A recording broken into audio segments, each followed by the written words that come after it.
हम गीता मलिक अहाँ सब गोटे प्रणाम करै छी। हम आइ एकटा अहाँ सबके भगवती गीत सुनाबै छी। आशा करै छी नीक लागत। सुनियो, सुनकर वीडियो के लाइक कमेंट कऽ देब। मैया के है तन सिंगार गे मलिनिया, लबी है तू फूल का चिनार।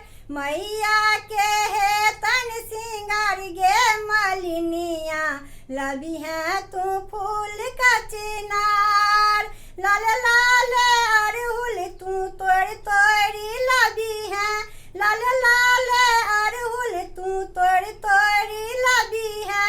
अड़हुल के बीच गुलाब मिलबी है, अड़हुल के बीच गुलाब मिलबी है। ताही बीच गति है तू हर गे मलिनिया, लबी है तू फूल का चिनार। ताही बीच गति है तू हर गे मलिनिया, लबी है तू फूल का चिनार। रच रच बना का मौरी तू लबी है, रच रच बना का मौरी तू लबी है।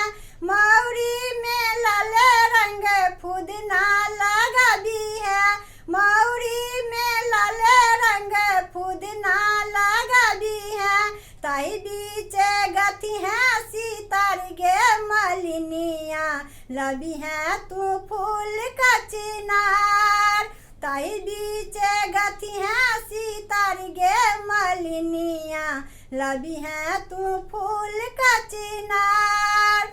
हलवाई दुकान सा मधुर मंगबी है, हलवाई दुकान सा मधुर मंगबी है। धूप और दीप नवेदो सजबी है, धूप और दीप नवेदो सजबी है। सब मिल करी है पुकार गे मलिनिया, लबी है तू फूल का चिनार।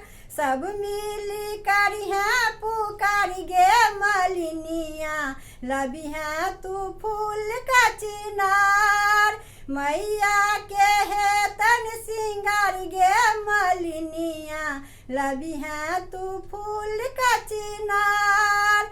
मैया के है तन सिंगार गे मलिनिया, लबी है तू फूल का चिनार। मैया के है तन सिंगार गे मलिनिया, लबी है तू फूल का चिनार।